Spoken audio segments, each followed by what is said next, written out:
Olá pessoal, hoje nós vamos falar sobre alcenos e dentro desse tópico nós vamos dar uma ideia dos aspectos gerais e propriedades físicas dessa classe de compostos, nomenclatura, isomeria e as principais reações envolvendo os alcenos. Então vamos lá para aspectos gerais e propriedades físicas. Os alcenos também são chamados de olefinas, né? Então eles basicamente são constituídos de carbono e hidrogênio, pode conter algum heteroátomo, e essas cadeias carbônicas apresentam uma ou mais duplas ligações, né? Então eu tenho uma dupla ligação entre dois carbonos ou mais, e então lembrando lá da nossa química geral, esse carbono tem uma hibridização, esses dois carbonos, uma hibridização sp2, né? Então, semelhante aos alcanos, são insolúveis em água e solventes polares. Aqui são alguns solventes que eles são solúveis, como éter, benzeno, diclorometano, clorofórmio, N-hexano. O eteno é o mais simples, né? Então, neste caso, para eu ter um alceno, eu preciso ter uma dupla ligação, então esse seria um alceno mais simples. E esse alceno mais simples também é usado na agricultura, porque ele é um hormônio que induz amadurecimento de frutas, né? Então, nomenclatura, eu tenho a nomenclatura sistemática e não sistemática, como nos alcanos. Aí eu posso usar as mesmas ideias que já foram discutidas para alcanos, né? Número de carbonos, posição da insaturação, sufixo "em" e terminação "o", né? Quantidade de insaturações, eu tenho que usar os prefixos de quantidade, de, tri, né? E assim por diante. Os grupos ou radicais usa-se terminação "i" ou "ila", como a gente discutiu isso em alcanos, e a numeração também se dá pela valência, né? Disponível para fazer a ligação. Uma outra coisa importante é que os grupos bivalentes usa-se o sufixo "ideno", né? Desses radicais ou grupos. A ramificação segue as mesmas regras dos alcanos. Os alcenos cíclicos também é a mesma ideia, né? Eu uso a palavra ciclo e depois o nome do alceno correspondente. Então aqui tem alguns alcenos nomeados, né? Com nomenclatura sistemática e não sistemática. Então aqui eu tenho o but1-eno, o but2-eno, 2 porque a insaturação está no carbono 2, o pente1,3-dieno, aqui é o prefixo de quantidade do eno aqui, né? Então eu tenho uma insaturação começando no carbono 1 e no carbono 3. Etileno, aqui o nome não usual, né? Ou não sistemático. Aleno também, isopreno também, são nomes comuns na química orgânica. Aqui eu tenho o grupo etilenil, ou etenil, ou vinil também, esse aqui é um não usual, ou não sistemático também muito usado, e aqui são alguns outros radicais.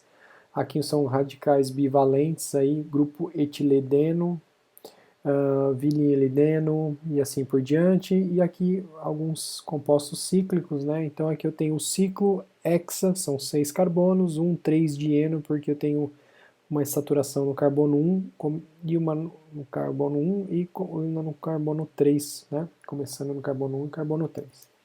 Ok? Então, isomeria. Tá? Então, a gente tem que lembrar da questão estrutural, as ligações duplas são mais curtas que as ligações simples. No geral, essa ligação dupla ela tem um comprimento de ligação de 133 picômetros, enquanto a simples 154. Né? Uma coisa interessante também que é importante lembrar, um carbono sp2 ele é mais eletronegativo que um carbono sp3, isso porque a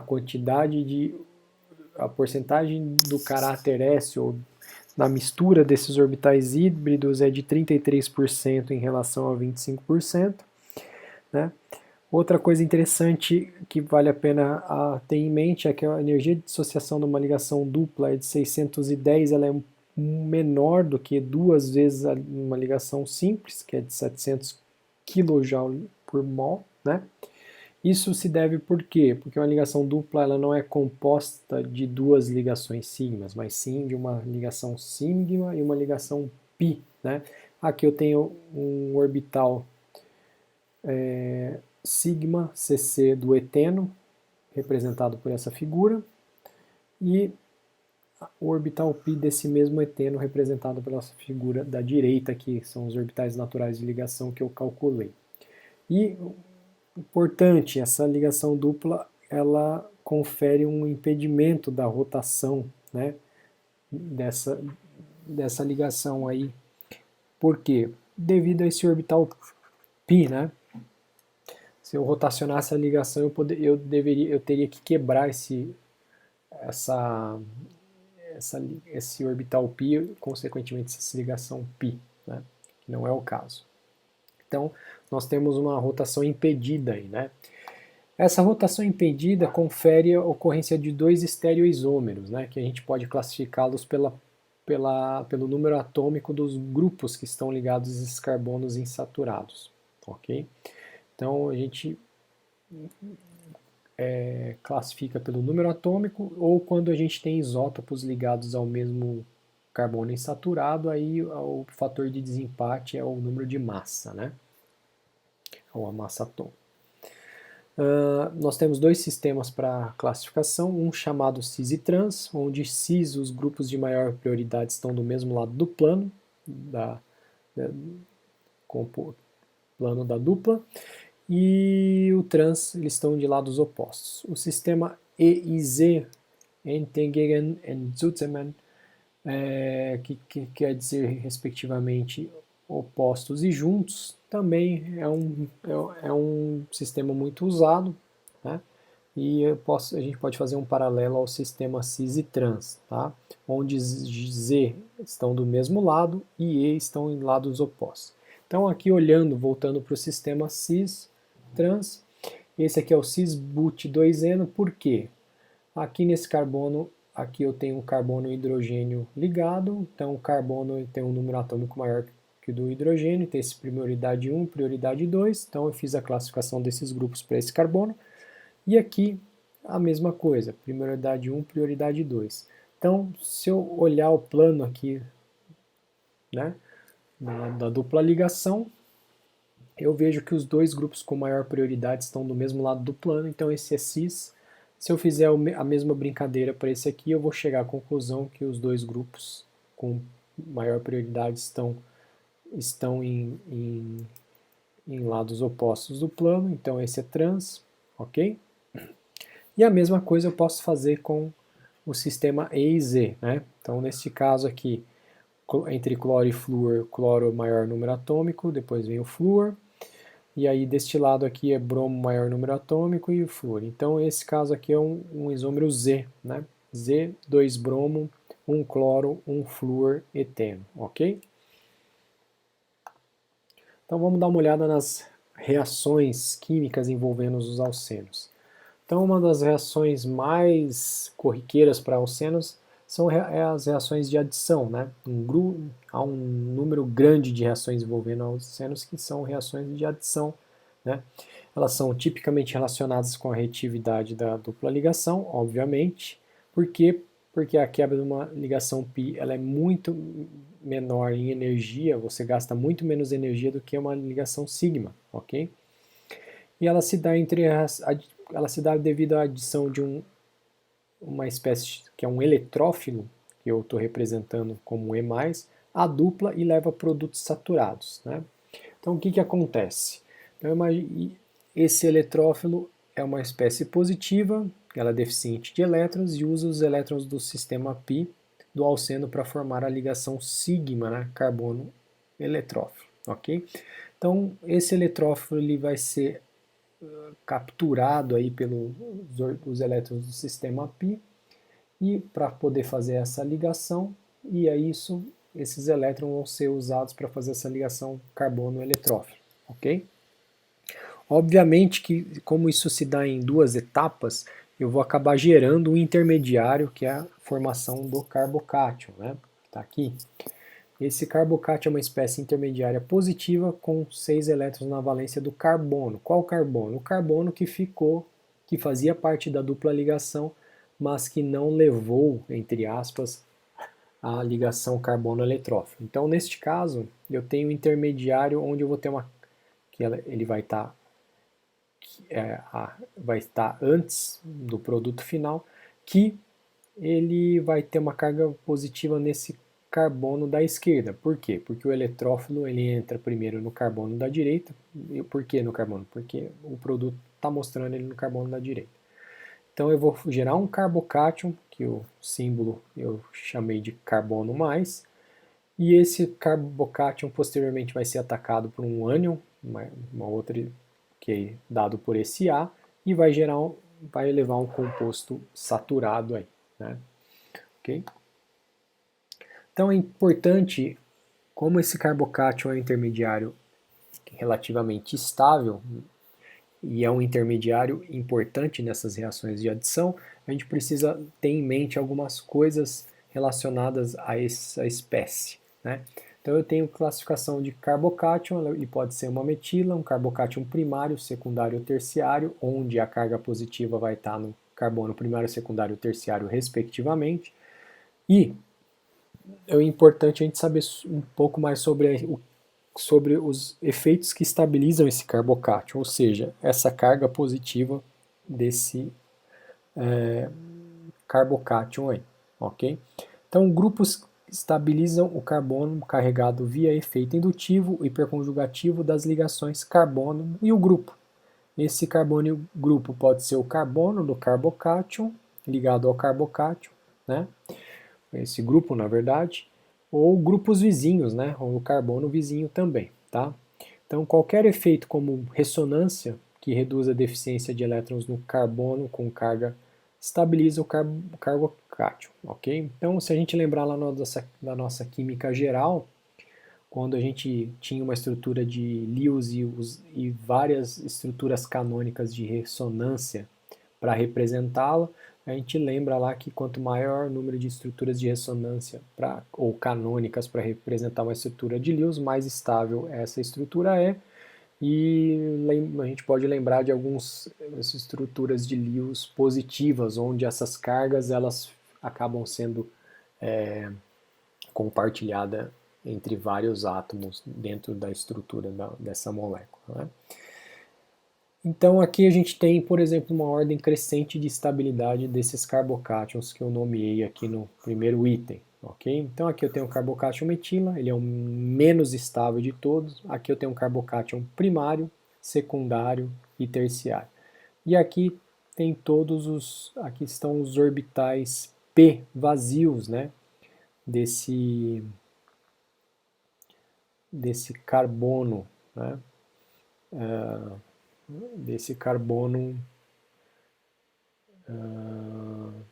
sp2 com carga positiva, né? Então eu posso ter um radical, uma carbocátion metila, ela é o menos estável, carbocátion primário, né? Então eu posso, apesar desse carbocátion metila não aparecer nos alcenos, porque é um carbono só, mas aqui eu tenho então os carbocátions principais que aparecem nas reações dos alcenos aí, tá? Então aqui a metila vai ajudar essas ligações CH, elas vão acabar doando carga, né, via hiperconjugação para esse orbital P vazio, estabilizando esse orbital P e ajudando a carregar esse fardo que é essa carga positiva aí, né? Aqui eu tenho dois, né? Por efeito indutivo eu também posso ter uma doação de carga para esse carbono deficiente de elétron, mesma coisa aqui. Posso ter as hiperconjugações também para ajudar a delocalizar essa carga, deixando essa estrutura mais estável. E aqui com 3 metilas a coisa fica muito mais fácil. Eu posso pensar também na questão de rearranjo de carbocátion, né? Então o que acontece? Eu gero um carbocátion secundário e aí ocorre uma migração de hidreto, ele pula para o carbono carregado positivamente, gerando um carbocátion terciário. Então isso pode acontecer. E isso acontece isso foi detectado experimentalmente, né, empiricamente. Por quê? Porque foi feita algumas reações que esperava-se produtos originados de carbocátions secundários, mas ocorria mistura entre produtos gerados por carbocátions secundários e terciários. Então isso foi verificado empiricamente que acontece. A migração de grupo metila é a mesma ideia, né? Aqui sai um, um carbânion metila, ele pula para cá, né? Então sai o par de elétrons da ligação e a metila pula para cá e deixa esse carbocátion terciário aqui, que é o caso. Aqui no caso é o hidreto, né? O que é um hidreto? É um elemento hidrogênio, que ele tem um elétron, que ele ganha um outro elétron e uma carga negativa, né? Então ele tem um orbital 1s2 totalmente preenchido, a valência dele. Ele é altamente reativo, né? Essa espécie chamada hidreto. Okay? Então, fatores para migração, estabilidade do carbocátion formado, velocidade relativa do rearranjo, isso aqui é importante também, e o tipo de adição nucleofílica ao carbono positivo, né? Então, aqui é o nucleófilo que a gente chama, que é o grupo que vai entrar depois com um par de elétrons para formar essa ligação carbono, essa espécie, que pode ser um ânion, né? E o par de elétrons dele vai ser usado para formar essa ligação e preencher esse orbital P vazio aí do carbocátion, ok? Então, uma das adições importantes é a adição de hidrogenação, de hidrogênio ou hidrogenação, né? Ele é um importante processo catalítico na química orgânica, extremamente exotérmico. A gente pode usar esses tipos de metais como catalisadores, né? Platina, níquel, paládio, ródio, rutênio e irídio. A catálise geralmente é heterogênea, ou seja, o catalisador ele é insolúvel no meio reacional, geralmente ele é um pó finamente dividido para aumentar a área de contato, né? Ou seja, onde ocorre a adsorção do hidrogênio e da olefina, porque essa reação ela é feita em alta pressão, com gás hidrogênio, com a olefina e alta temperatura. Isso nos primórdios, né? Posteriormente, em 1927, Haney desenvolveu uma liga, né, de alumínio hidróxido de sódio e níquel, né, que foi um catalisador chamado níquel de Haney, que proporcionou a gente fazer essa reação em condições mais brandas, né, temperatura ambiente e baixas pressões, né, e ocorre também uma melhor absorção de hidrogênio da olefina no catalisador. Então eu posso usar, por exemplo, paládio, onde eu posso colocar ele em um suporte como carvão ou algum sal como carbonato de cálcio ou sulfato de bário, né. Isso ajuda a diluir o catalisador e reduzir a atividade catalítica. Então, eu tenho um maior controle da hidrogenação que eu quero. Por exemplo, eu posso pegar um alcino, que é um composto que tem uma tripla ligação, e adicionar só uma molécula de hidrogênio, né, neste caso. Então, eu vou de um alcino para um alceno, né? Ou eu posso também envenenar esse catalisador. Como? Eu posso envenenar ele adicionando algumas aminas ou fosfinas ou sulfurados para reduzir a atividade catalítica dele, ok? Então é o que a gente chama de envenenamento de catalisador. Então na hidrogenação de alcenos a gente usa solventes como esses álcoois, metanol, etanol ou um éster, né? Catálise heterogênea, como a gente falou, e o mecanismo ele é complexo, então a gente mostra aqui um esqueminha, né? O que acontece?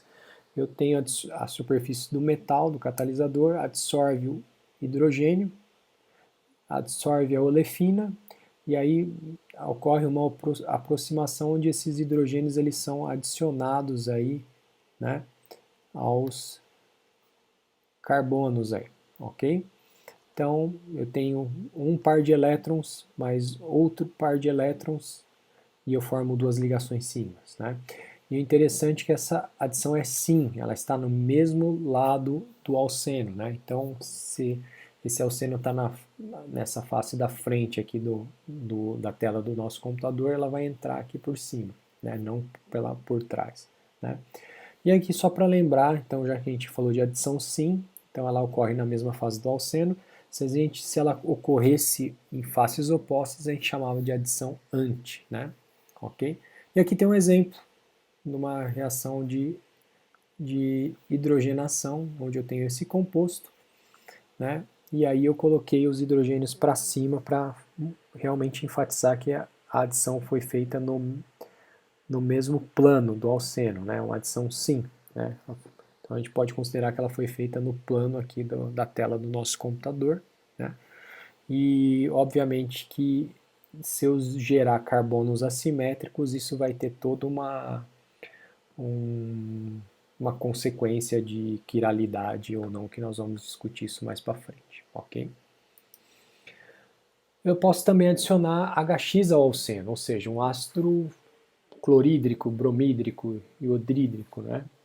Então, só para lembrar, o sistema P é rico em elétrons, então aqui está o orbital P lá do nosso eteno, né? E a ligação HX ela é bem polarizada, né? Então a gente está falando do hidrogênio e do halogênio, né? Que é um átomo, um elemento bem eletronegativo. Então aqui eu tenho o mapa da superfície eletrostática aqui, desse HX aqui na verdade é o HCl, e aqui a gente vê regiões em azul ou roxo, né, mais ou menos, onde é positiva, e em regiões mais avermelhadas ela é mais negativa, o potencial eletrostático. Aí. Então isso dá uma ideia para a gente de polarização dessa molécula. Então o mecanismo da adição de HX é bem simples, né? O que acontece? O H+ vai ser adicionado à dupla, né? Formando um carbocátio. Então eu peguei o meu alceno aqui e coloquei um H+, aqui vai me formar um carbocátio, onde aqui eu tenho o orbital P vazio, né? E aqui seria o carbono carregado positivamente, que ainda está na hibridização, é sp2. Aqui o meu outro hidrogênio, esse aqui é um carbono sp3, ele está para trás aqui, né, ele está atrás desse carbono, não dá para ver muito bem, isso aqui parece está meio torcido, mas ele está aqui. E posteriormente vai gerar também um cloreto aí, né, já que a gente está usando o HCl aqui e o eteno como exemplo. E esse cloreto ele vai reagir rapidamente com o carbocátio, né, que é muito reativo, porque o carbono não quer ficar com 6 elétrons na valência, e formando um produto saturado. Né? Então aqui está a superfície de energia potencial eletrostática do cloreto. Você vê que é todo azulado ou roxeado, né? Porque esse é um ânion. E aí o que vai acontecer? Ele vai atacar. Ele pode atacar tanto por cima quanto por baixo, né? Desse carbono sp2 aí, que tem esse orbital P vazio. E isso vai me gerar o cloroetano, que está aqui. Ok? Então, novamente, aqui tem a reação, ela está aqui, né? Então, só para mostrar para vocês e reforçar aqui, as setas mostram o fluxo de elétrons, então o par de elétrons do sistema π ataca o hidrogênio, né?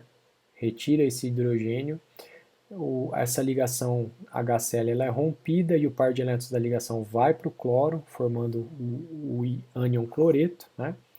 E aqui forma o carbocátion, então aqui nós temos o carbocátion, né?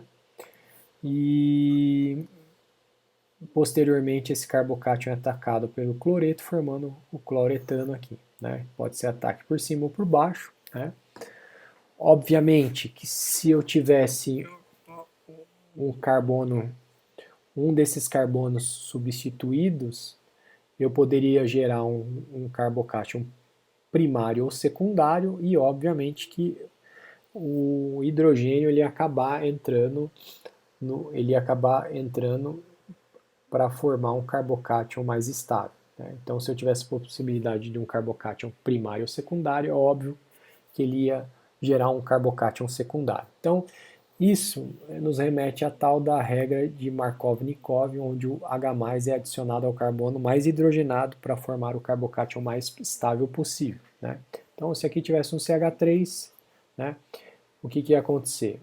O hidrogênio ia entrar nesse carbono aqui, porque o carbocátion estaria neste carbono sp2, porque geraria um carbocation secundário, ok? E isso faria toda a diferença na estabilização. Então, isso nos remete aqui na questão dos alcenos simétricos, produção somente de um isômero constitucional, alcenos assimétricos, mistura de isômeros constitucionais, se eu tiver grupos similares aí. Tá? Então, isso é uma coisa que é importante a gente ter em mente. Se eu tivesse, por exemplo, metila e etila aqui, eu ia ter uma formação de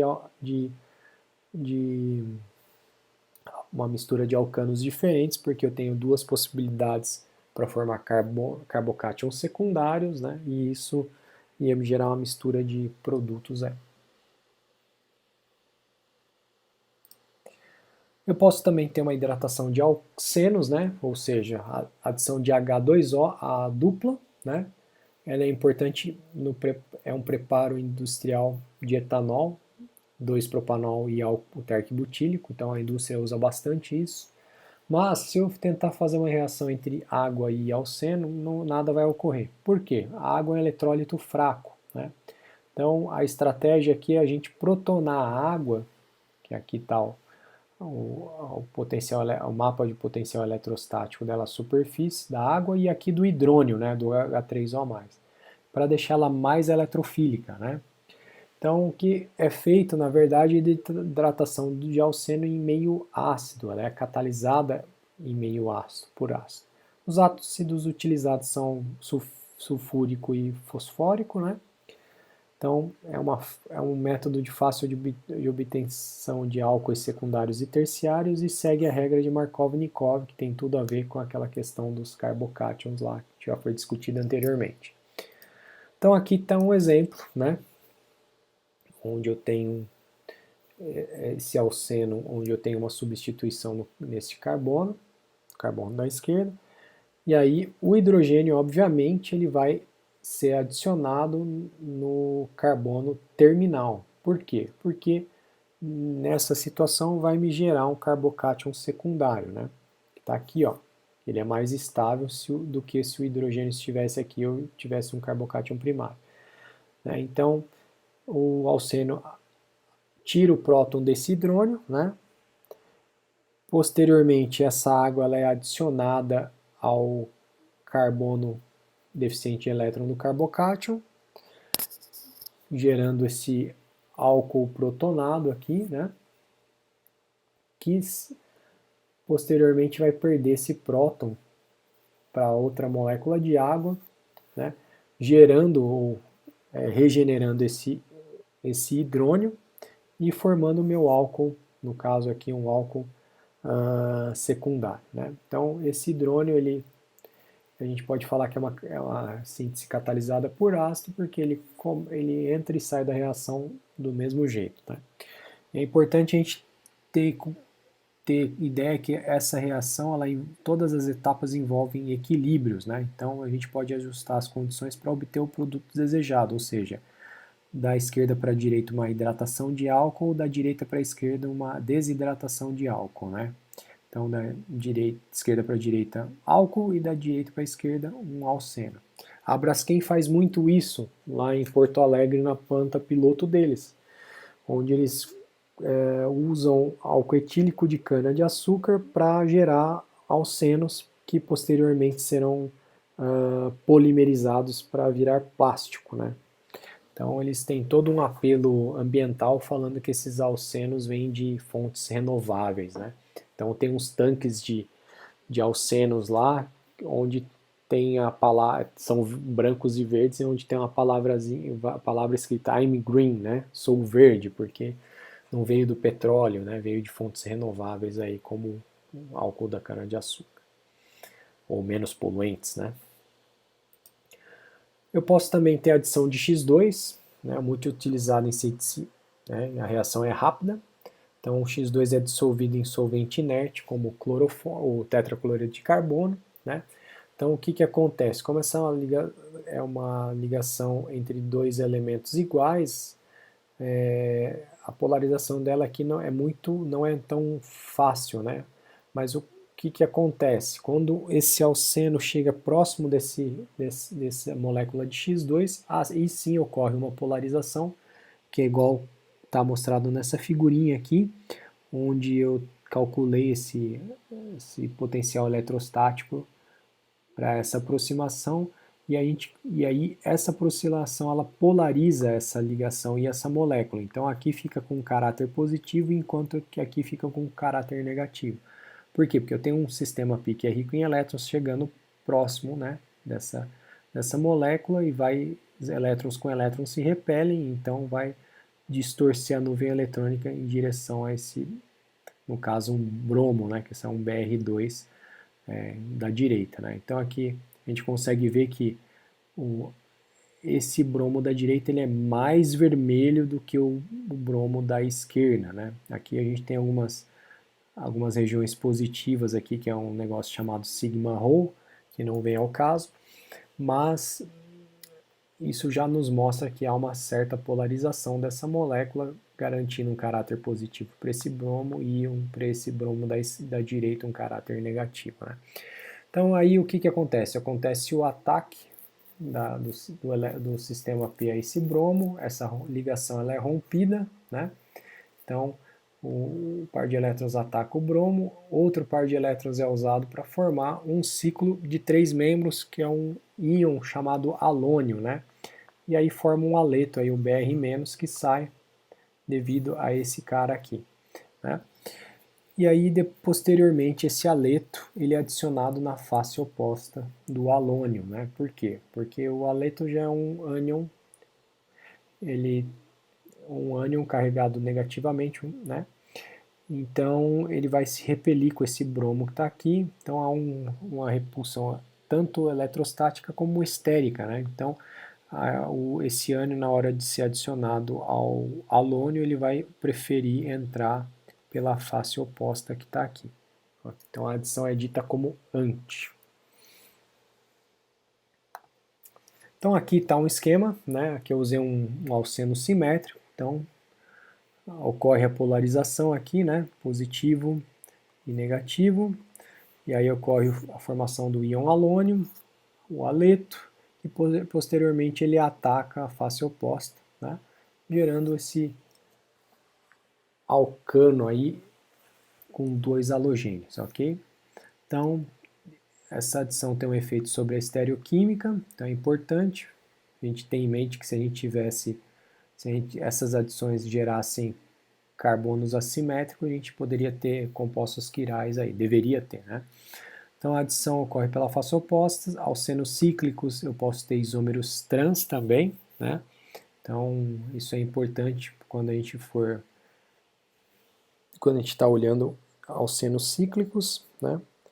E alcenos acíclicos depende dos ligantes, como eu falei, pode gerar produtos quirais ou aquirais. E nós temos também a adição de X e água ao alceno, que produzirá o que a gente chama de haloidrinas, né? Então, basicamente, o mecanismo ele é análogo ao de adição de X2. Por quê? Porque a gente tem a formação do íon halônio, onde a dupla ligação do alceno vai polarizar a ligação XX, né? Tornando esse bromo um pouco mais deficiente de elétrons. E aí a dupla ligação ataca, né? E um par de elétrons ataca o outro carbono, formando o íon halônio, aí, ou no caso o bromônio, liberando a Br-. Posteriormente, como a gente tem muita água no meio reacional em relação ao brometo, a água ataca, né? E neste caso ela vai atacar o carbono mais substituído, ok? Porque ele tem uma densidade, ele é mais deficiente de elétron que o carbono menos substituído. E formando o que a gente chama dessa haloidrina aqui protonada na hidroxila, né? E aí posteriormente o brometo vai retirar esse próton, transformando na haloidrina propriamente dita, ok? Então, no próximo slide agora a gente vai ter uma ideia de por que esse ataque sempre se dá ao carbono mais substituído, né?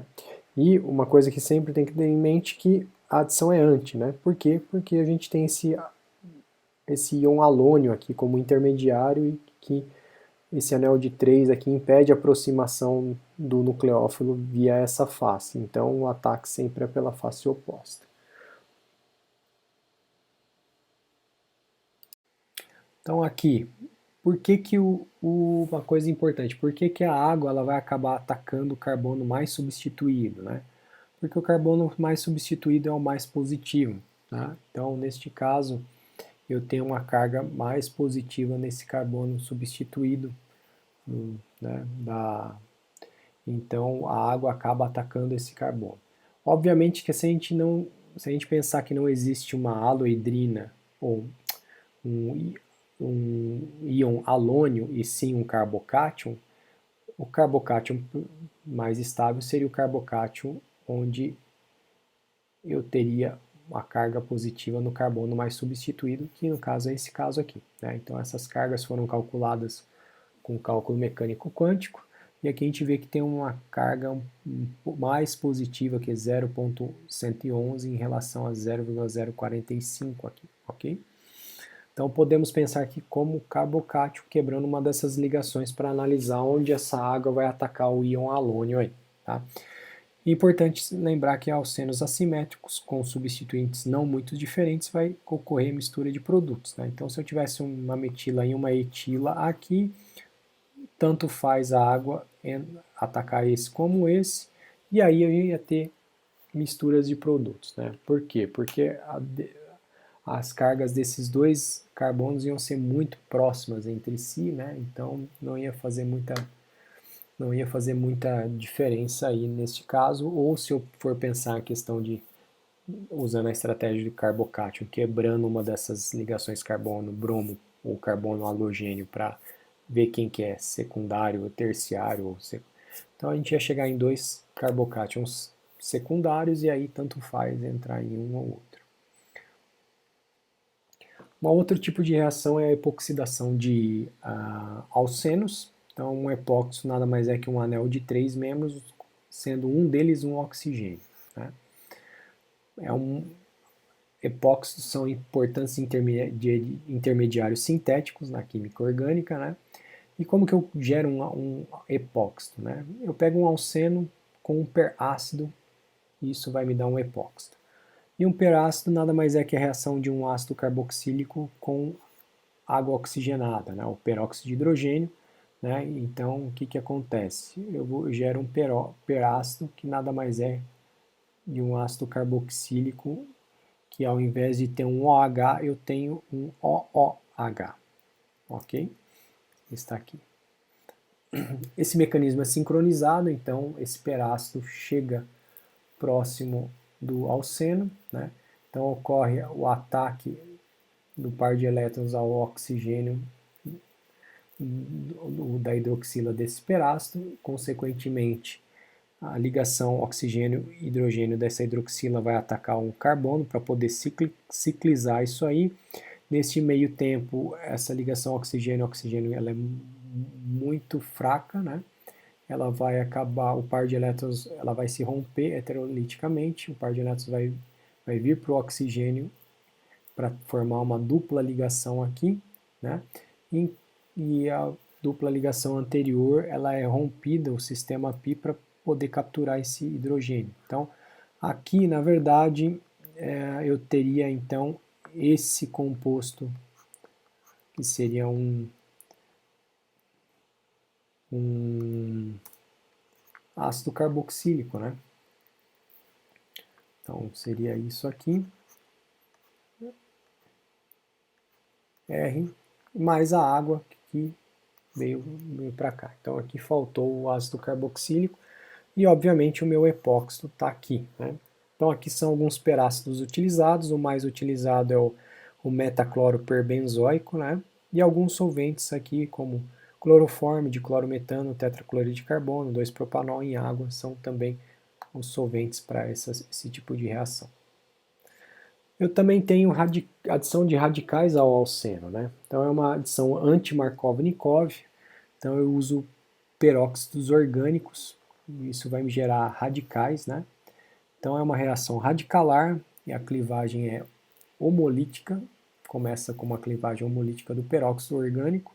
Aqui vale a pena prestar atenção que eu estou usando meias setas, né? Quando eu uso uma seta inteira, isso quer dizer, representa o fluxo de um par de elétrons, mas uma meia seta representa o fluxo de um elétron só. Então, um elétron dessa ligação vai para esse oxigênio e o da outra vai para esse cara aqui, o oxigênio da direita, formando dois radicais OR aqui, né?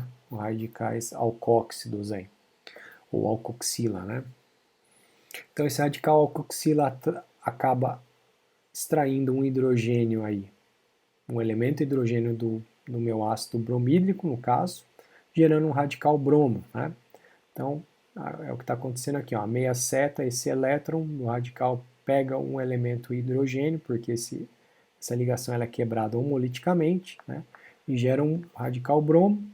Esse radical bromo, por sua vez, vai atacar o alceno, né?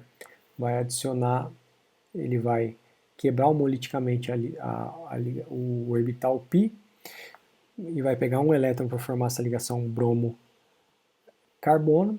E neste caso, né, eu vou gerar um radical aqui secundário, por isso que é muito mais estável do que um radical primário se esse bromo tivesse ligado aqui no carbono do lado direito da insaturação.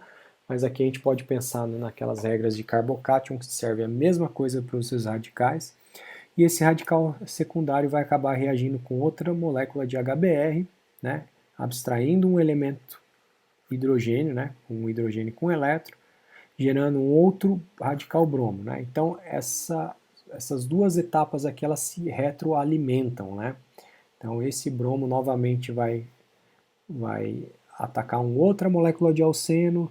Então essas duas etapas, a etapa aqui que eu chamo de 2 e 3, né, elas vão se autoalimentar até que não haja mais nenhum radical bromo suficiente no meio para poder continuar esse ciclo aí, ok? Então é isso que acontece, né, até eu gerar o meu haleto de alquila. Outra importante reação é a reação de oxidação, né, de alcenos. Eu posso fazer uma oxidação branda com íons permanganato, né, geralmente a gente usa permanganato de potássio, e essa oxidação branda forma o que a gente chama de 1,2-dióis. Né? O que são 1,2-dióis? São compostos que têm duas hidroxilas em carbonos vizinhos. Né? Então formam um intermediário cíclico, né, que está aqui. Posteriormente, essas ligações são quebradas, gera-se óxido de manganês, está aqui, e aí eu acidifico, dependendo do caso, para gerar esses dióis. Né? Eu posso usar o permanganato de potássio numa clivagem oxidativa a quente, né? Aí nesse caso eu vou quebrar a ligação dupla. Né? Então se eu uso, por exemplo, alcenos simétricos, ó, que é o caso desse composto aqui, do 1, 2, 3, 4, do but2-eno, né? Então eu faço uma clivagem oxidativa, eu vou gerar dois equivalentes do sal desse acetato, né, que posteriormente eu posso acidificar e obter o ácido acético aqui, ok? E essa mesma clivagem oxidativa, se eu clivo alcenos terminais, eu vou gerar cetonas, então aqui, e CO2 mais água, né? Então esse carbono terminal desse alceno vai me gerar CO2 mais água, que nada mais é que é o que vai acontecer neste caso aí, ok?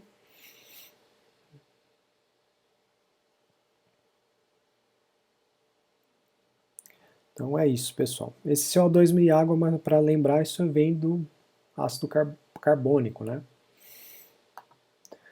Eu tenho também oxidação por ozonólise, então eu faço uma clivagem também neste caso, e aí é um método que eu posso usar para a obtenção de cetonas aldeídos ou misturas de cetonas ou misturas de aldeídos ou mistura de cetonas com aldeídos, tá?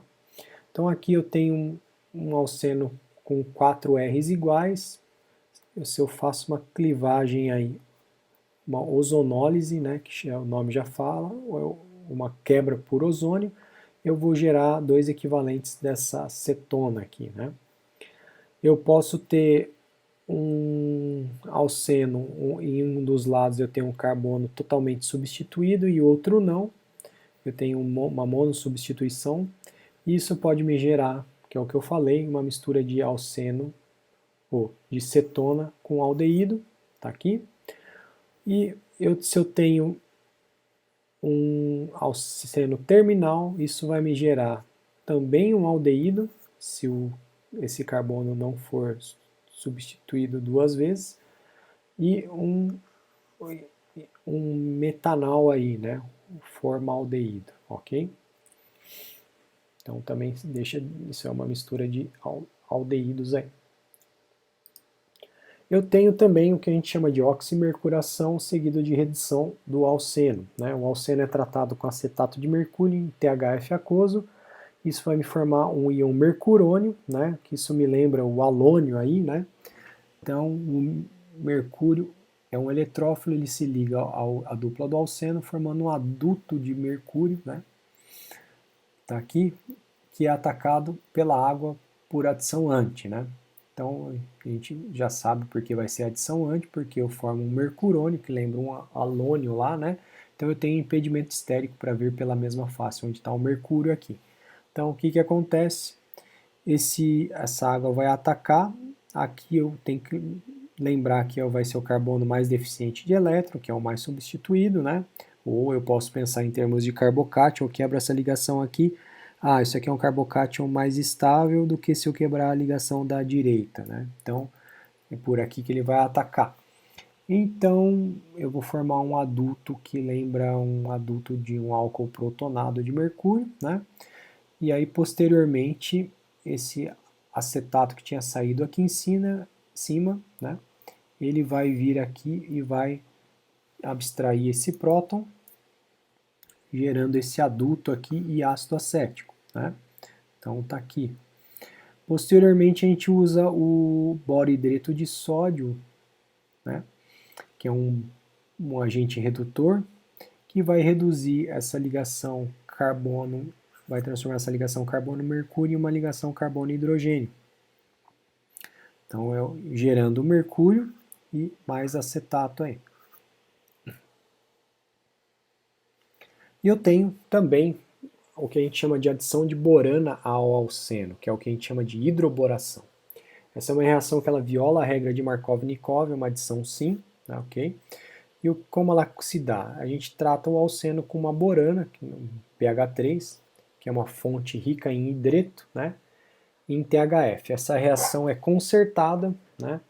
Então, o que acontece? O BH2 vai entrar na parte terminal aqui, ou no carbono menos substituído, e o hidreto, né, vai entrar no carbono mais substituído do alceno, né? Então aqui eu posso pensar também na hora de uma aproximação em que, né, o hidreto sempre vai entrar no carbono mais deficiente de elétrons aí, que no caso é o carbono mais substituído, isso fazendo um paralelo aí com a questão do halônio, né, ou do mercurônio aí, né. Então, pensando em uma possível formação de um carbocátion, mas não é o caso porque essa é uma reação concertada. Então, neste caso, como a reação concertada, a ligação pi ela vai se quebrando ao mesmo tempo que a ligação hidrogênio-boro vai se quebrando e boro vai entrando do lado direito no carbono do lado direito e o hidreto vai entrando no carbono do lado esquerdo, né? Então aqui, ok? E aí essa alquilborana que é formada aí nessa reação de borana com alceno, ela é tratada com peróxido em meio básico, onde ocorre migração de hidreto e migração do carbânio, né? Então aqui eu tenho um peróxido em meio básico, então aqui eu tenho a base conjugada aí desse meu peróxido, e ela vai atacar o boro, né? Porque o boro é uma espécie deficiente de elétron, né? E aí ela ataca o boro, e aí um hidreto, na verdade, ele é transferido para o oxigênio, né? Porque essa ligação oxigênio-oxigênio ela não é tão estável, e vai me eliminar hidroxila. Uma outra base conjugada do peróxido vai atacar novamente, e aí eu tenho mais um hidreto aqui, e isso vai liberar outra hidroxila, né? E aí eu fico com um boro com duas hidroxilas, que também novamente vai ser atacado por uma base conjugada do peróxido.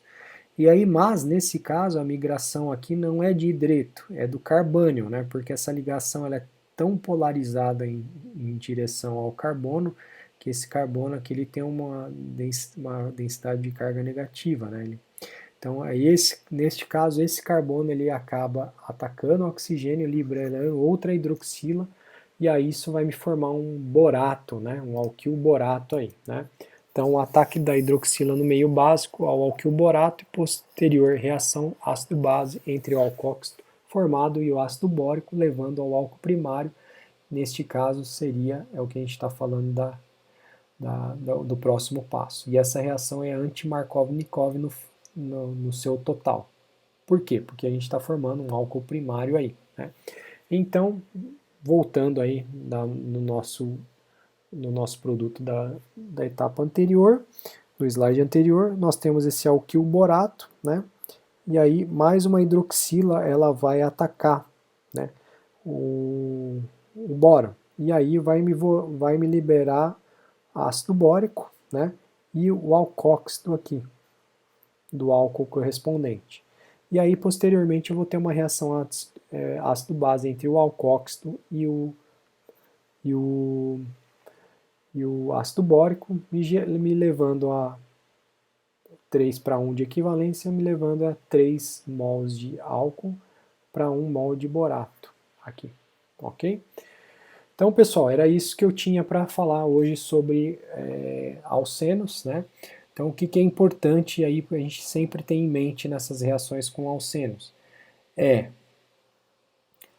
Qual é o tipo de adição, se ela é sim ou anti, principalmente quando isso vai me gerar carbonos assimétricos e nos levando a um caráter de quiralidade para o produto formado. E essa questão de Markov-Nikov ou anti-Markov-Nikov também é importante, né? Então, uma coisa importantíssima a se pensar é o seguinte, se ter em mente, sempre o eletrófilo que vai entrar, ele que vai ser determinante, né? O tipo de eletrófilo que vai entrar que vai ser o determinante nessa questão se vai ser Markov-Nikov ou anti-Markov-Nikov, certo?